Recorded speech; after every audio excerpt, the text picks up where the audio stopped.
Welcome back to Nick Landis Comic Corner Classic Less Known Classics. This is episode number 2235 and Doubleshot number 2129. I have two DC trades here. I thought this would last one, but look up. Nope, there's definitely one coming out. But it's not coming out for 7 months. What book is it? We have Batman Urban Legends, Volume 5. This collects material from, and I do not know why they can never do this, 18 to 23. And you might be thinking 23. 22 was definitely the final issue of the series. But here's the thing. With this particular trade, they only finished collecting one issue. Issue 18. Everything else is material from different issues. Yes. So the stories you got in here are The Signal and the Outsiders by Brandon Thomas and Alberto Jimenez Albuquerque. The Murder Club. That's actually quite interesting. I love that one. Joey Esposito. You have The Pennyworth Files by Chris Burnham. And Arkham Academy by Dennis Cleaver. And art by Hayden Sherman. Now, Signal and the Outsiders, that's actually something that starts issue 18. Yes, I can confirm that. That starts issue 18. And I think it wraps up by 20. No, I think just a two-parter, I think it is. Yeah, it's just a quick two-parter. Takes up 18 and 19. Pennyworth Files. That takes up issues 18, 19, 20.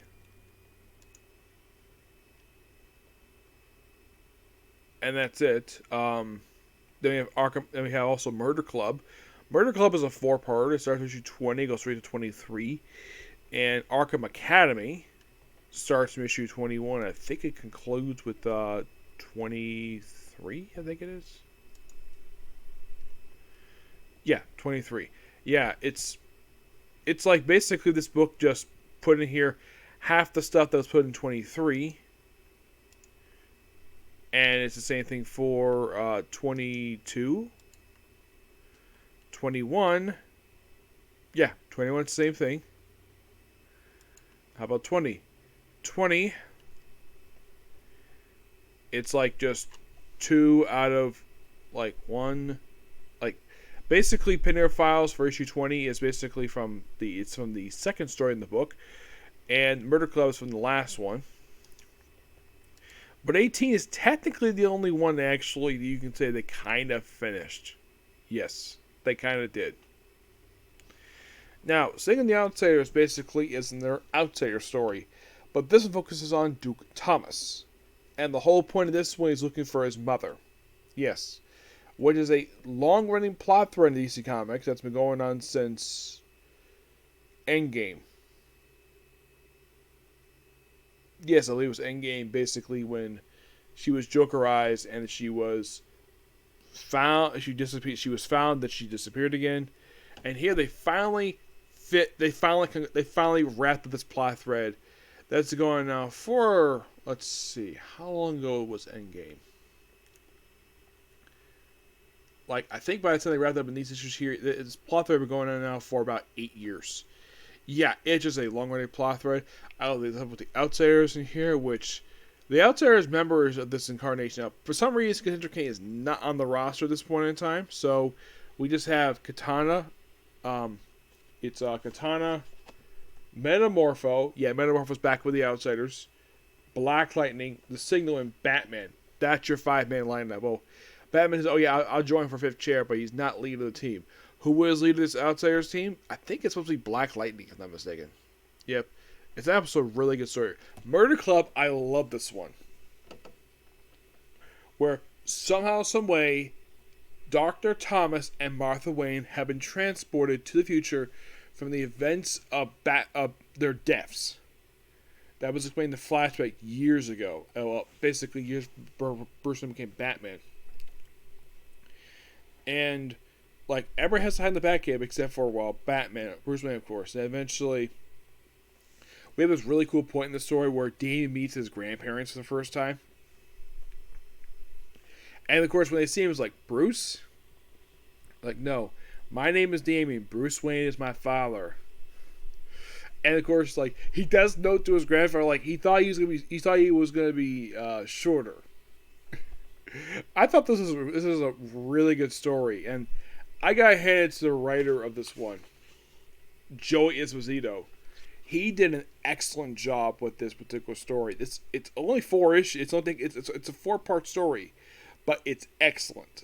And by the way, the person behind all this is someone called the Time Thief, except he's not responsible for it. Yes. So he just did it just because he felt like it. But in the end, they go back to their own time, and of course, stories I mentioned again.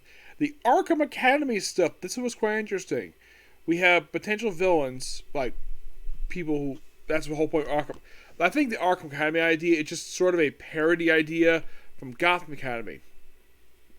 Because Gotham Academy was the prestigious school in Gotham City, which the strange thing is the school does still technically exist in DC Comics, but nothing's done with the Academy since the end of the actual comic book.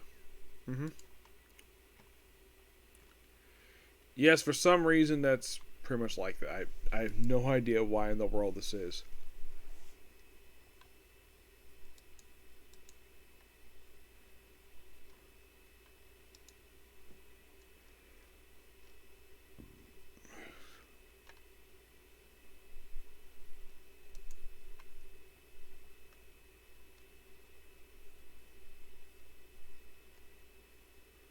Oh, and here's a little fun fact. Did you know that this Outsider one is not the most recent appearance of the Outsiders? Was actually in Legends of Gotham, which came out early this year.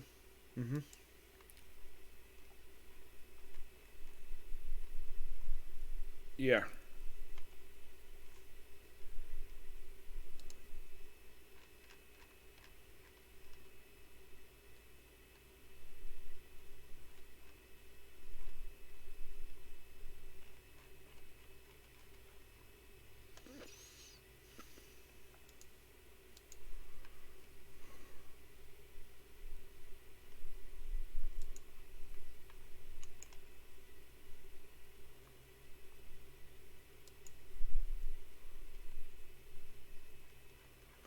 Yeah, and the person in charge of the Arkham Academy stuff is someone named, the main character is called Scorn. Then we have also Deadshot, Enigma, Little Kitten, The Noise, and Womby Watson. And their teacher is Dr. Barnabas Shannon. Actually, I thought it was. It's actually Dr. Levi Otis. Yeah, here's the thing about this particular story. So they're basically being attacked by Killer Croc of all people. Yes, Killer Croc. And then until the end of the story arc, that the Arkham Academy is controlled by the Court of Owls. I'm like, that's interesting. And also kind of strange given the fact they're supposed to be gone. Yes, this is something strange with DC, despite the fact clearly that this organization should be like just dead and buried. Writers keep bringing it back for some reason. I get the fact it's a cool concept. Snyder is trying to be done with this organization. He's tried to. But apparently, DC loves the Court of Owls stuff so much. Like, they probably love more than Scott Snyder does. And they keep using them. Yeah. The Panorama Files, it just basically modern take of the classic Alfred stories from the 40s. Where Alfred, just some solo stuff with Alfred. The stuff in here is really good. I can definitely see all this stuff again. And this is quite strange, though, when it comes to the Outsiders. This is the only book to feature aside from that one-shot.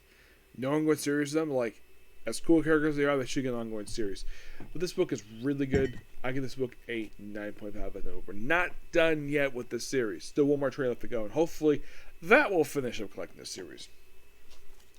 Next up we have is Jurassic League. Yes, there is a book called Jurassic League. It's, simply put, dinosaur versions of the Justice League.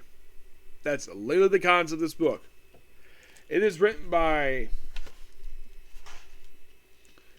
Juan Gooden and Dana Warren Johnson. Juan Gooden does the artwork with artwork by John McKell, and Ralph Gardis. And apparently, Daniel Warren Johnson also did the original cover art. Now, in case you're curious how long is this miniseries, I think it's like 6 issues. Yeah. But that's pretty much in a way what this book is. It's basically an Ultimate version of Justice League who are basically all dinosaurs. What seems like a pretty cool concept, and is also like it's a bit of a dark fantasy take on them, but I did enjoy this. I mean, it's not much of a story here, just a good concept. Give this book roughly a 9 out of 10. Just really fun here. Okay, so that's episode review. Next up, I have one more Comic Corner to do, and then it's on to, well, let's see. I'm gonna do One Piece next. Yep, just make sure I get that done. Okay, next video. Bye.